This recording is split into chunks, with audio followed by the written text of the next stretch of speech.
Biology class now, chapter 7, lesson 12, part 2, summary, इख्तिसार, आवां biology जो उस्ताद नजूला चन्ना, आवां के सिंध ऑनलाइन स्कूल में भलीकार। असांजे जो लेक्चर जो मौजू आहे summary, part 2।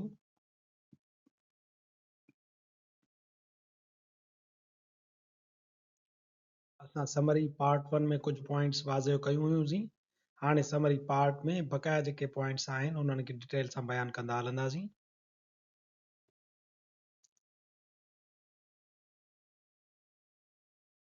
Photosynthesis consists of two steps.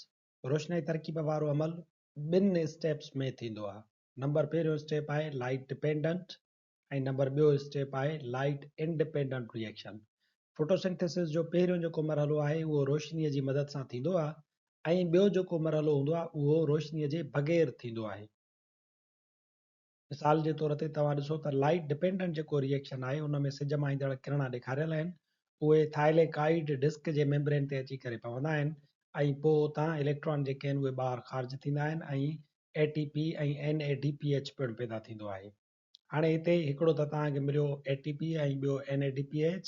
टियों हिते कमु इहो थींदो आहे त पाणी ईंदो आहे ऐं पाणीअ जी फोटोलाइसिस थींदी आहे, यानी फोटॉन्स जी मदद सां पाणी खे टोड़ियो वेंदो आहे, पाणीअ मंझां फ्री ऑक्सीजन पैदा थींदी आहे। हाणे टे प्रोडक्ट असांखे मिलियूं लाइट डिपेंडेंट रिएक्शन में, हिकिड़ी फ्री ऑक्सीजन, ॿियो NADPH ऐं टियों असांखे मिली ATP।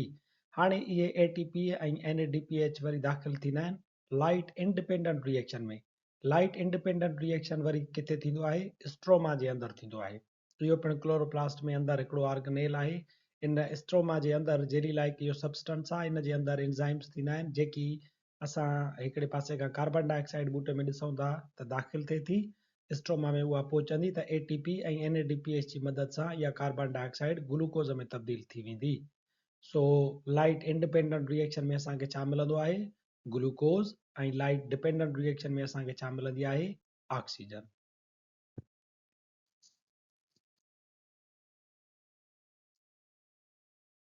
Reaction in which light energy is converted into chemical energy and stored in the form of ATP and NADPH2.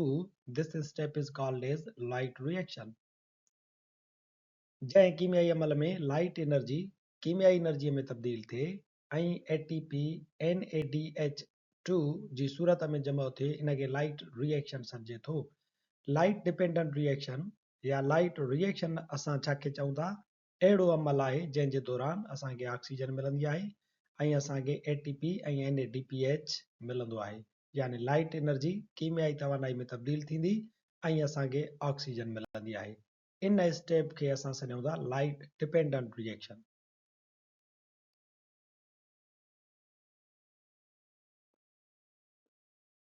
Light reaction occurs at thylakoid membrane. Light reaction या light dependent reaction थाइलेकाइड disk जे membrane ते थींदो आहे। जेकॾहिं तव्हां ॾिसो त chloroplast आहे, chloroplast जे अंदरि तव्हांखे हीअ डिस्क नज़र अचनि थियूं, इन्हनि खे असां सॾियूं था थाइलेकाइड डिस्क। थाइलेकाइड डिस्क जे मथां क्लोरोफिल जा ज़रा मौजूदु हूंदा आहिनि। इहे क्लोरोफिल जा ज़रा जेके आहिनि उहे सिज जी रोशनी खे जज़ब कंदा आहिनि ऐं लाइट रिएक्शन थींदो आहे। तंहिंजे करे लाइट रिएक्शन किथे थींदो आहे, क्लोरोप्लास्ट जे अंदरि थाइलेकाइड डिस्क जे मेम्ब्रेन ते थींदो आहे। इहा थाइलेकाइड डिस्क जी मेम्ब्रेन आहे जेका सिज जी रोशनी खे जज़ब करे थी ऐं लाइट डिपेंडेंट रिएक्शन थिए थो।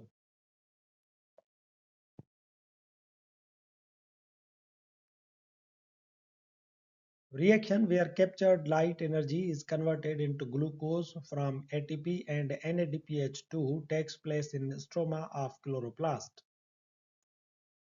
लाइट एनर्जी जज़ब करे ATP ऐं NADPH2 जे ख़र्च ते ग्लूकोज ठाहिण वारो अमल क्लोरोप्लास्ट जे स्ट्रोमा में थींदो आहे।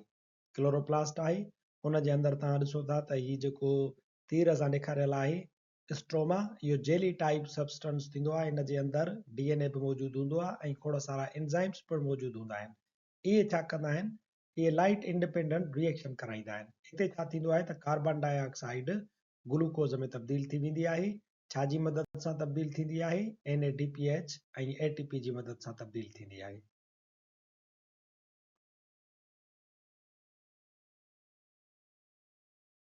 The formation of ATP from ADP by using light energy is called as phosphorylation. ADP मां ATP जो ठहणु रोशनी जी मदद सां थींदो आहे ऐं इन महिल खे असां फास्फोराइलेशन सॾूं था।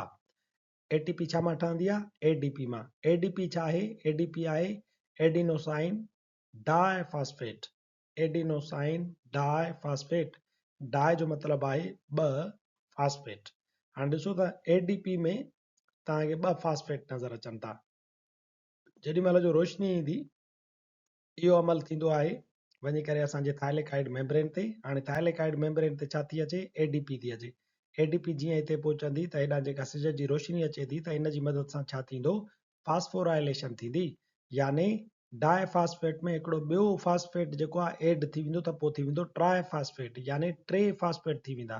पहिरियां आयो एडिनोसाइन डाइफॉस्फेट, इन मंझि छा थींदो त टियों फॉस्फेट जो ग्रुप अटैच थींदो त इन महिल खे असां सॾूं था फास्फोराइलेशन, यानी एडिशन ऑफ फॉस्फेट। ऐं इहो छा जी मदद सां थींदो आहे? लाइट एनर्जी जी मदद सां थींदो आहे। ATP ठहंदी आहे ADP मां ऐं कंहिंजी मदद सां? लाइट एनर्जी जी मदद सां ठहंदी आहे। इहो किथे ठहंदो आहे? थाइलेकाइड मेम्ब्रेन ते ठहंदी आहे।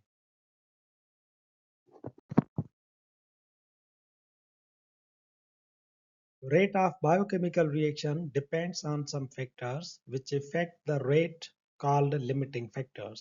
Biochemical reaction जी रफ़्तार कुझु अंसरनि ते भाड़े थी। इहे अंसर रिएक्शन जी रफ़्तार ते असरअंदाज थियनि था, जिन खे असां लिमिटिंग फैक्टर्स सॾूं था। मिसाल जे तौर ते फोटोसिंथेसिस वारो अमल ॾींहं जे वक़्तु थींदो आहे, छो त ॾींहं जे वक़्तु सिज जी रोशनी मौजूदु हूंदी आहे। इहा सिज जी रोशनी जेतिरी वधीक इंटेंस हूंदी ओतिरो रेट ऑफ फोटोसिंथेसिस वधीक हूंदो। फॉर एग्जांपल तव्हां ॾिसो था त 20 डिग्री सेंटीग्रेड ते जेको रेट ऑफ फोटोसिंथेसिस आहे उहो घटि आहे, ऐं जीअं असां उनखे वधायूं था 30 डिग्री सेंटीग्रेड ताईं ॾिसूं था त रेट ऑफ फोटोसिंथेसिस पिणु वधी वञे थो। जीअं गर्मी पद वधे थो तीअं लाइट जी इंटेंसिटी पिणु वधे थी। हाणे असां इन्हनि खे सॾूं था लिमिटिंग फैक्टर्स, छो त लाइट इंटेंसिटी जेकॾहिं घटि हूंदी त फोटोसिंथेसिस जी रफ़्तार पिणु घटिजी वेंदी। फोटोसिंथेसिस हिकिड़ो बायोकेमिकल अमल आहे, उनखे मुतासिर केरु थो करे? हिकिड़ो फैक्टर जंहिंखे असां सॾूं था लाइट इंटेंसिटी। ईअं रेट ऑफ फोटोसिंथेसिस ते ॿिया जुज़ा या ॿिया अंसर पिणु असरअंदाज थींदा आहिनि। Some limiting factors of photosynthesis are light intensity, carbon dioxide concentration, and temperature. रोशनाई तरकीब वारे अमल में कुझु लिमिटिंग फैक्टर्स रोशनी जी शिदत, कार्बन डाइऑक्साइड जो मक़दार ऐं गर्मी पद वग़ैरह आहिनि। मिसाल जे तौर ते हाइड्रेला प्लांट तव्हां खणो, उनखे तव्हां जीअं रोशनी जे ज़रिए जे वधीक वेझो खणी वेंदव त फोटोसिंथेसिस जो अमल तेज़ थींदो। इहा ख़बर तव्हांखे कीअं पवंदी? तव्हां ॾिसंदव त पाणीअ जे अंदरां ऑक्सीजन जा जेके बुलबुला आहिनि उहे वधीक पैदा थींदा ऐं तव्हांजे टेस्ट ट्यूब में जमो थींदा वेंदा।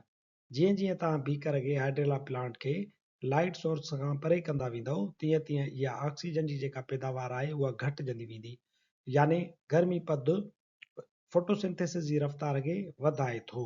पर यादि रखणु घुरिजे त गर्मी पद हिकिड़ी हद ताईं फोटोसिंथेसिस जे अमल खे वधाईंदो आहे। जेकॾहिं तमामु घणी गर्मी हुजे त ॿूटे जा पन जेके आहिनि उहे कमु करणु छॾे सघनि था।